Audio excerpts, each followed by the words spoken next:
Hi, my name is Sheena. आज हमारे साथ हैं आचार्य नेहा जी। मैम, वैसे तो कुंडली में बहुत सारे दोष होते हैं, लेकिन ये पितृ दोष क्या होता है और ये क्यों होता है? ज़रूर बताऊंगी शीना जी इसके बारे में, लेकिन उससे पहले राधे राधे, जय माँ कालका आप सभी को। तो जैसे कि आपका प्रश्न है ये लेकर के पितृ दोष क्या होता है और ये क्यों होता है और ये जी। हमारी कुंडली में क्यों होता है, किस कारण से होता है। जी। तो देखिए, ये जो पितृ दोष होता है ये आपकी कुंडली जो होती है, लग्न कुंडली, उसमें होता है, ठीक है। और इसके होने से आपके बहुत सारे काम रुक जाते हैं। जैसे कि अगर आप देखेंगे, कुछ लोगों की कुंडलियां बनी हुई होती हैं। आजकल ज़्यादातर लोगों की कुंडलियों में पितृ दोष आ रहा है जी। कि आपकी कुंडली में पितृ दोष है, आप पितृ दोष का उपाय करवाइए, ठीक है।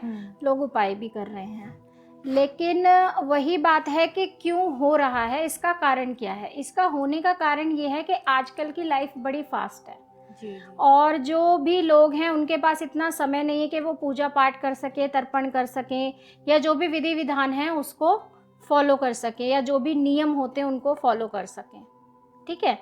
उसकी वजह से ये पितृदोष इतना ज़्यादा बढ़ रहा है कुंडलियों में या लोगों की लाइफ में। अब जो है, लाइफ में जब पितृदोष बढ़ने लगता है तो आपके जितनी भी कार्य होते हैं, जितनी भी आपकी समस्याएं हो जाती हैं, वो एकदम से बढ़ जाती हैं। वो समस्याएं कुछ भी हो सकती हैं, आर्थिक भी हो सकती हैं, शारीरिक भी हो सकती हैं, मानसिक भी हो सकती हैं, या फिर संतान उत्पन्न होने में देरी होना, ठीक है। इसके अलावा शादी विवाह में देरी होना, इसकी वजह से जो है आपके सभी काम रुक जाते हैं। तो मैम, अगर किसी इंसान को जानना हो कि हमारे पर पितृदोष है या नहीं, तो उसके सिम्टम्स या लक्षण क्या हो सकते हैं? देखिए, इसको वैसे तो आप कुंडली दिखवाकर जान सकते हैं। जो आपकी कुंडली है, जन्म कुंडली, उसको दिखवाकर आप जान सकते हैं कि आपकी कुंडली में पितृदोष है या नहीं, या कोई अन्य दोष है।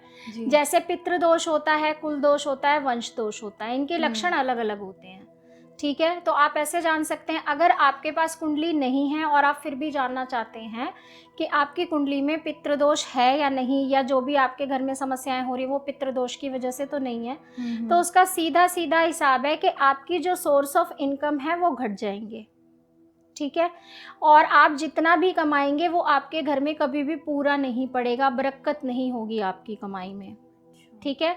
आपके कामों के सोर्सेज मिलने आपको कम हो जाएंगे, ठीक है।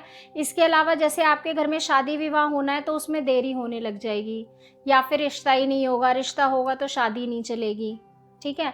इसके अलावा संतान की उत्पत्ति होने में आपको समस्याएं होना, घर में दीवारों में दरारें आना, घर में सीलन आना, इन सब चीज़ों से आप जान सकते हैं। या आप जो भी भोजन बनाएंगे उसमें बाल निकलना, अच्छा, ये सारे सिम्टम्स हैं जो पितृदोष के होते हैं, जिनसे आप जान सकते हैं आसानी से कि आपकी कुंडली में पितृदोष है या नहीं।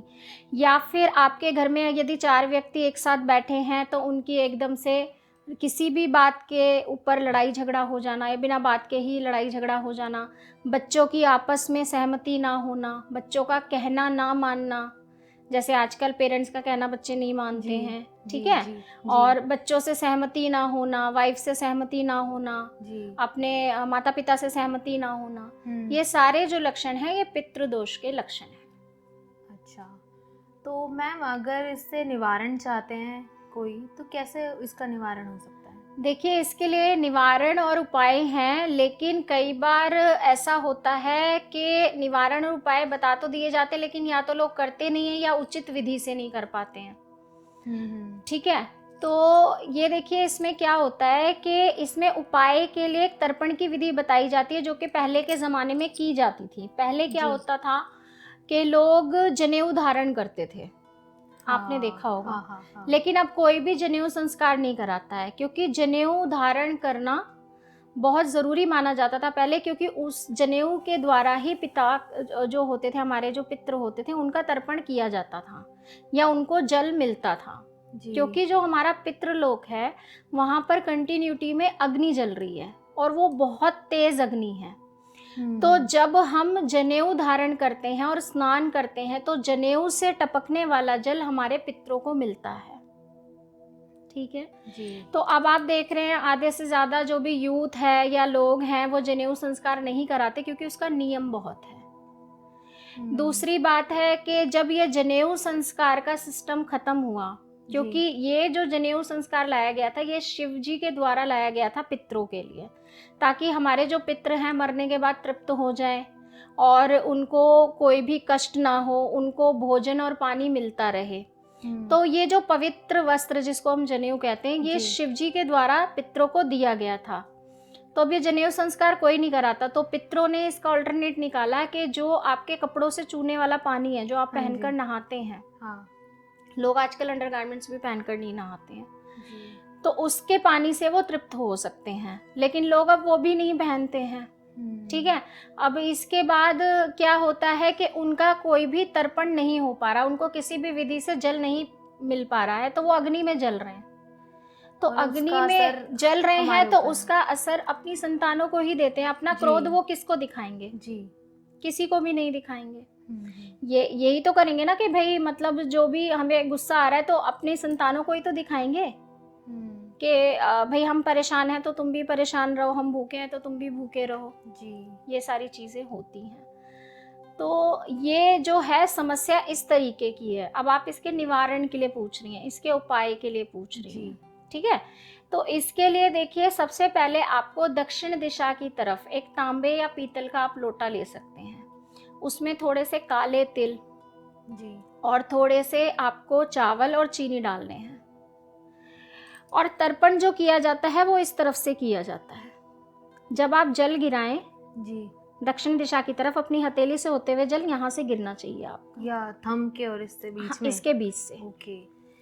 तो ये विधि है तर्पण की, ये आप प्रतिदिन अपने पितरों के लिए कर सकते हैं अगर आपको लगता है आपके पितृ रुष्ट हैं तो, अदरवाइज नहीं। हाँ, ओके। अगर आपको लग रहा है तो वैसे भी अगर आप जल इसको चढ़ाएंगे तो ये अच्छा ही है, अगर प्रसन्न भी है तो और प्रसन्न हो जाएंगे। ठीक है। तो ये आप तर्पण की विधि आप कर सकते हो, ठीक है। इसके अलावा हर महीने में अमावस आती है। अमावस पर आप पूरा भोजन बना सकते हैं, लेकिन जब आप पितरों के लिए भोजन बनाते हैं तो आपके माइंड में पहले से ये सेट होता है कि कल अमावस है और कल हमें पितृपक्ष के लिए या जो अमावस के लिए हमें पितरों के लिए भोजन बनाना है। तो उसमें क्या करते हैं, हम भोजन बनाते हैं लेकिन वो भोजन सभी लोग खा लेते हैं जी। तो आपको पता होगा, आप इस बात को समझते होंगे कि जैसे अब आप अगर अपने बच्चे के लिए भोजन बना रही है तो आपके दिमाग में ये बातें रहती है कि मैं अपने बच्चे के लिए भोजन बना रही हूँ, उसकी पसंद ये है और मुझे इसमें नमक कम डालना है या मुझे मिर्ची कम डालनी है, मेरा बच्चा इस तरीके का खाना खाता है। तो जब आप इस तरीके की सोच करके भोजन बनाती हैं तो पितृ पहले से आमंत्रित हो जाते हैं। आमंत्रित होने के बाद जब आप भोजन बनाते हैं और उनको चढ़ाते हैं भोजन और आप लोग खुद भी खाते हैं तो उसका पुण्य आपको पूर्ण नहीं मिल पाता। पितरों के लिए जो भी भोजन बनता है वो सिर्फ और सिर्फ पितरों के लिए ही निकलना चाहिए। अगर आप उसे दान करना चाहते हैं तो मंदिर में जाकर उसको दान कीजिए, और उसको हमेशा सर ढक के और नंगे पैर बिना चप्पल पहले बनाना चाहिए। और किचन बिल्कुल साफ सुथरा होना चाहिए। यदि आप नॉनवेज आदि खाते हैं, प्याज लहसुन खाते हैं तो उस दिन गैस चूल्हा वगैरह मांज लें। पूरी शुद्धि का ध्यान रखते हुए वो भोजन बनाएं और पितरों को अर्पित करें, ताकि वो उसको स्वीकार करें और आपके जीवन में जो भी कष्ट है उसको कम करें, हो या कम हो। जी। इसके अलावा आप पौना मीटर कपड़ा भी रख सकते हो। पौना मीटर कपड़े के जो है अपने किस रंग का कपड़ा रख सकते हैं? सफेद रंग का कपड़ा आपको लेना है, पौना मीटर, और पितरों के नाम से रखना है जो आपके घर में सबसे बड़े पितर हैं। अगर किसी घर में पितृदोष बहुत ही बिगड़ा हुआ है तो वो इस उपाय को कर ले। तो सबसे बड़े जो पितर हैं उनके घर में, जैसे उनके दादाजी हैं या उनके भी दादाजी हैं, यदि वो जानते हैं उनके बारे में तो उनके नाम से ये कपड़ा रखेंगे। और जिस दिन वो कपड़ा रखेंगे उस दिन खीर बनाएंगे और उस खीर में कोई भी ड्राई फ्रूट नहीं डलेगा।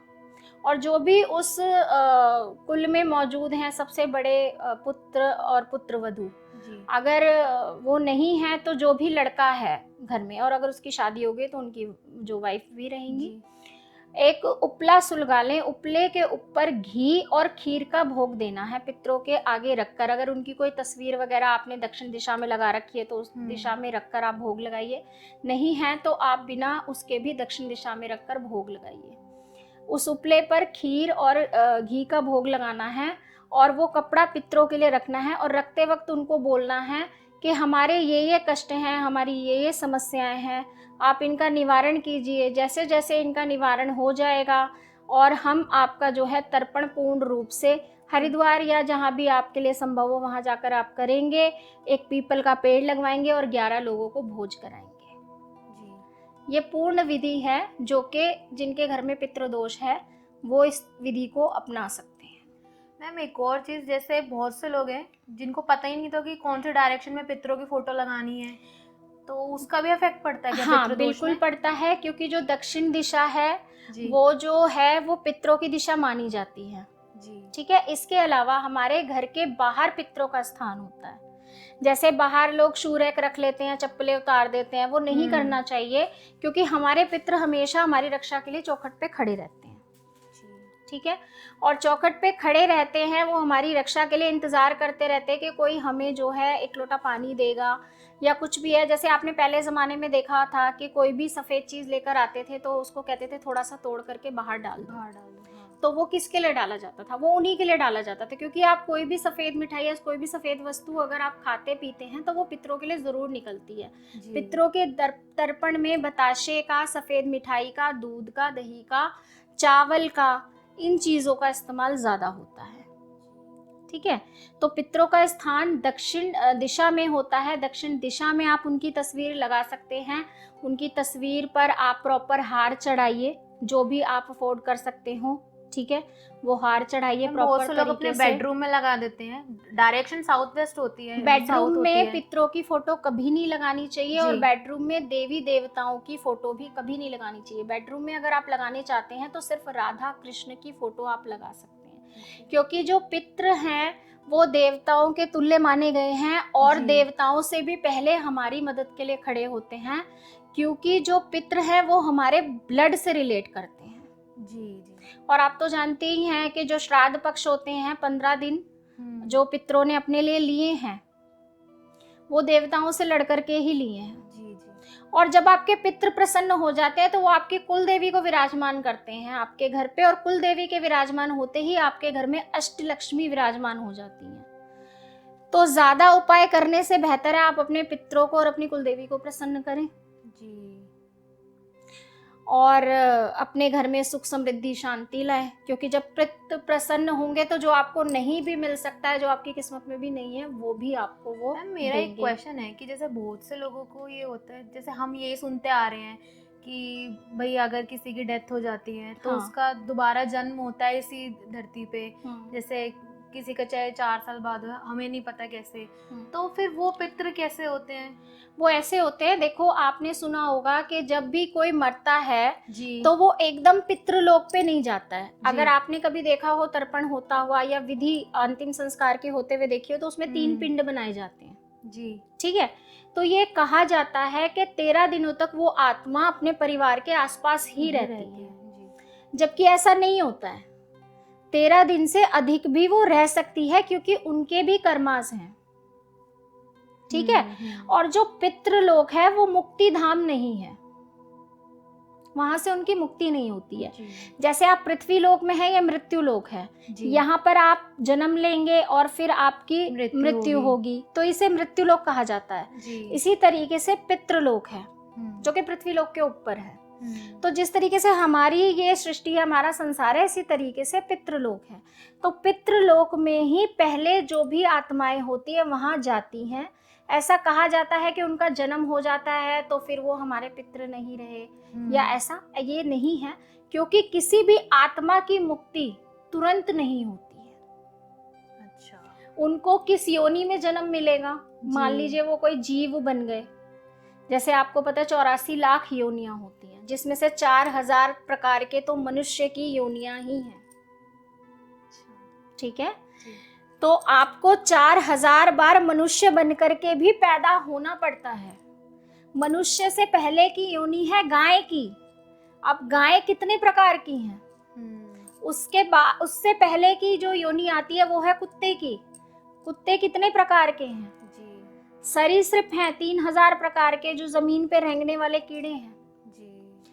उड़ने वाले जीव जंतु हैं, 4 पैर वाले जीव जंतु हैं। तो इसी तरीके से 84 लाख योनियां हैं।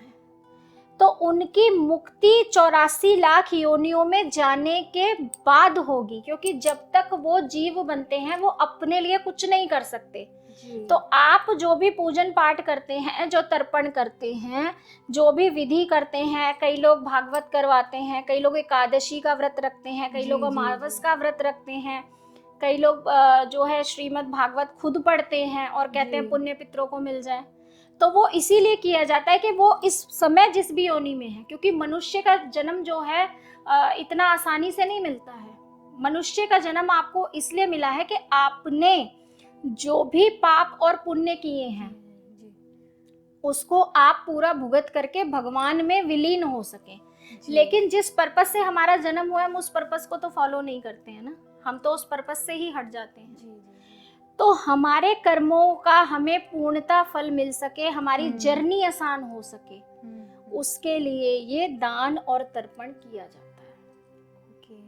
मैम बहुत बार होता है कि बहुत से लोग श्राद्ध करते हैं, पितृदान भी करते हैं, लेकिन उनका दान असफल हो जाता है। इसके पीछे क्या रीजन हो सकता है? इसके पीछे भी रीजन होता है। इसके पीछे रीजन ये होता है कि लोग दान तो करते हैं जी, ठीक है, लेकिन दान करने के लिए आपने कहावत सुनी होगी कि इस हाथ से दान करो तो इस हाथ को पता नहीं चलना चाहिए। जी जी। तो आपको इन दोनों हाथों के बीच में कौन दिखाई दे रहा है?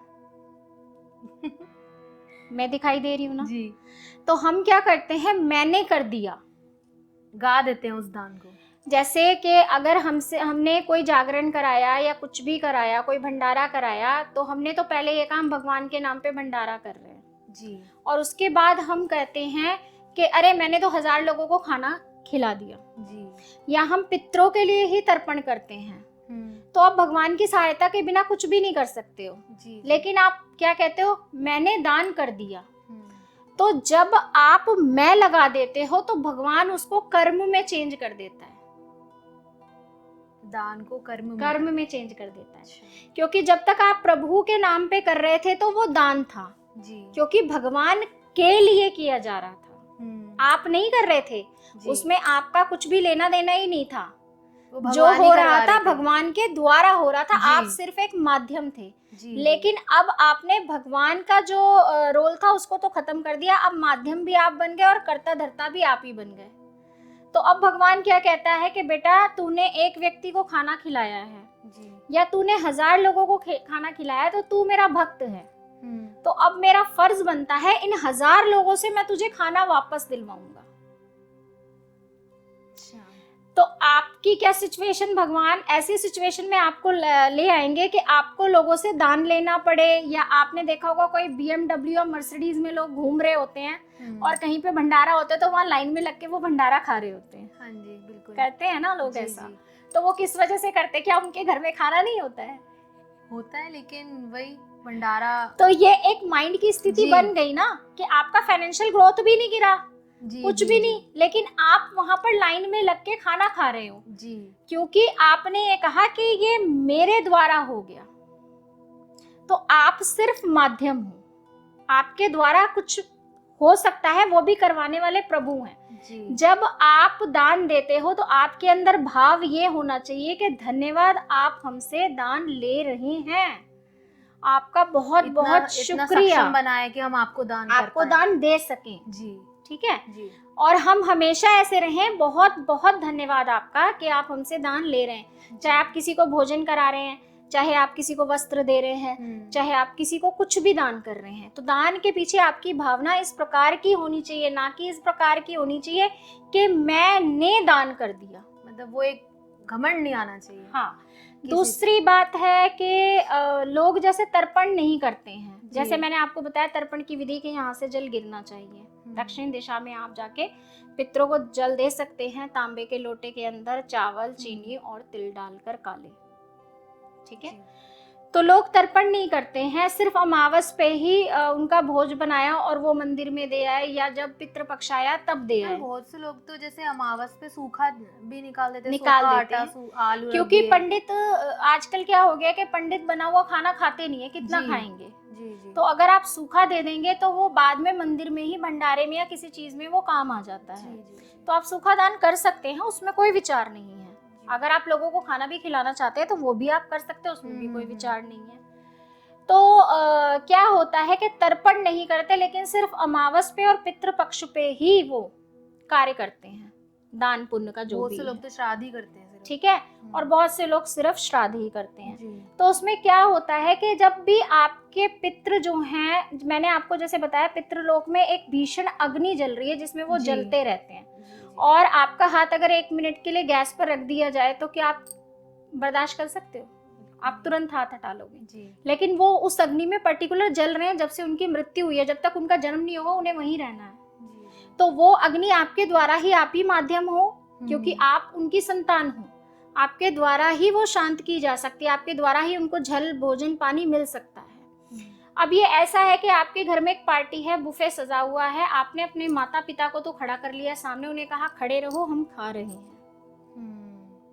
तो आप 300 दिन इस तरीके की विधि करते हैं, और महीने में या साल में एक बार जाकर के उनके लिए भोज निकाल देते हैं, तो क्या वो ग्रहण करेंगे?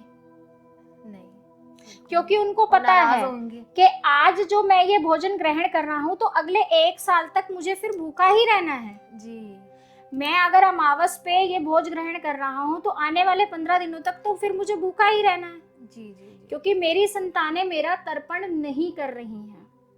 तो ये जो पहले जमाने में जो चीजें कही जाती थी कि भाई आपको जनेऊ संस्कार करना चाहिए, या आपको पितरों के लिए जल देना चाहिए, गाय के लिए रोटी निकालनी चाहिए, ये जो चीजें कही जाती थी ये इसीलिए कही जाती थी कि हमारे घर में किसी भी चीज की कमी ना रहे, हमारे पितृ प्रसन्न होकर हम पर अपना आशीर्वाद दें। इसलिए आप कितने भी उपाय कर ले, अगर आपके घर में पितृदोष है और प्रॉपर तरीके से तर्पण की विधि को फॉलो नहीं करते हैं, या प्रॉपर तरीके से विधि विधान को नहीं करते हैं, या बिना वस्त्र पहने स्नान करते हैं, तो दोष आप पर बढ़ेगा, घटेगा नहीं, चाहे कितनी भी आप रेमेडीज कर लीजिए। मैम आपसे बात करके आज बहुत अच्छा लगा, बहुत सी ऐसी चीज़ें जानने को मिली जिसके बारे में वाकई नहीं पता था कि पितृदोष क्या होता है। अगर आप लोगों को भी पितृदोष के बारे में इस वीडियो को देख के कोई भी डाउट्स हो ना, तो आप कमेंट कर सकते हो, और अगर आपको कुछ भी पूछना हो तो आप नीचे कांटेक्ट नंबर दे रखा है, लिंक डिस्क्रिप्शन में भी कांटेक्ट नंबर है, तो आप मैम से कांटेक्ट कर सकते हो। कुंडली के ज़रिए पितृदोष है या नहीं है मैम आपको बता देंगे।